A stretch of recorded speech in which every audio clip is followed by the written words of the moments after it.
నేను ఉండేది పక్కనే, అప్పుడప్పుడు టచ్ లో ఉంటూ ఉండు. ఏంటే పని చూసుకో. నువ్వు నాకు తెగ నచ్చేసావు. హైట్ వెయిట్ కూడా మ్యాచ్ అయిపోయింది. ఈ జన్మకి ఇలా కానిచ్చేద్దాం. నువ్వు సైకాలజీయా? నీకన్నీ తెలిసిపోతాయా? గడిది గుడ్డేం కాదు. గట్టిగా మాట్లాడితే నీ రూమ్ లో డైరీ పెట్. అయితే మీకు పని పాట లేదు. Yeah free. పైగా రోజు 2 గొడవలు. పక్క. నిన్ను డిస్టర్బ్ చేసినందుకు సారీ. నన్ను డిస్టర్బ్ చేసినందుకు థ్యాంక్స్. నిన్ను డిస్టర్బ్ చేసినందుకు సారీ. నన్ను డిస్టర్బ్ చేసినందుకు థ్యాంక్స్. కొట్టే ఒంట్లోన 200 ఎముకలు ఒకేసారి ఇరిగిపోతాయి నా కొడక్. డియర్ చక్రధర్, మీరు చాలా మందంగా ఉంటారు. మందమా? అమ్మా, ఏదో మలయాళీ మనోహర్ గారి చిత్రానికి తప్పు చేశాను. వాడు తెలికి తెగులు బట్టి. ఇద్దరు కొట్టుకుంటే యుద్ధం, అదే ఒక్కడు మీదడిపోతే దండయాత్ర. ఇది దయాగాడి దండయాత్ర. అమ్మా నాన్న వీళ్ళందరూ బాగా కామన్ గా నచ్చే వ్యక్తులు. నీకు పర్సనల్ గా స్పెషల్ గా ఎవరు? ఒరే ఏటోళ్ళు చెప్పింది పూర్తిగా వినవే.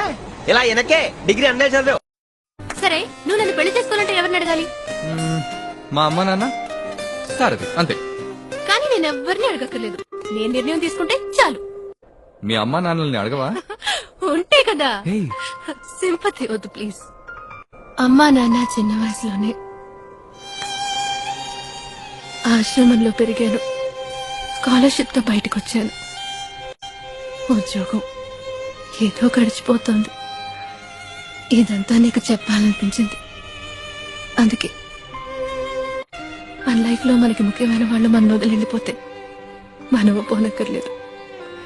ఏదో ఒక రోజు తప్పకుండా మన లైఫ్ మనకి నచ్చినట్టు మారుతుంది. నాకు మారింది. నువ్వు ఆలోచించు. ఎవరిని పట్టుకొని ఏం అడుగుతున్నావు? నేను ఎప్పుడూ ఫ్రీయే. ఏం చెప్పావు?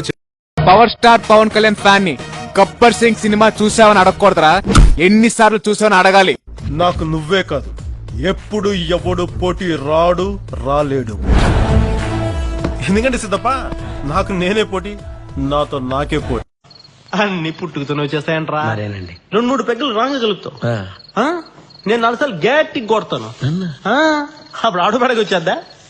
ఇవన్నీ భరించడానికి I'm not a Tommy, I'm a tiger. Boss గుండు బాస్.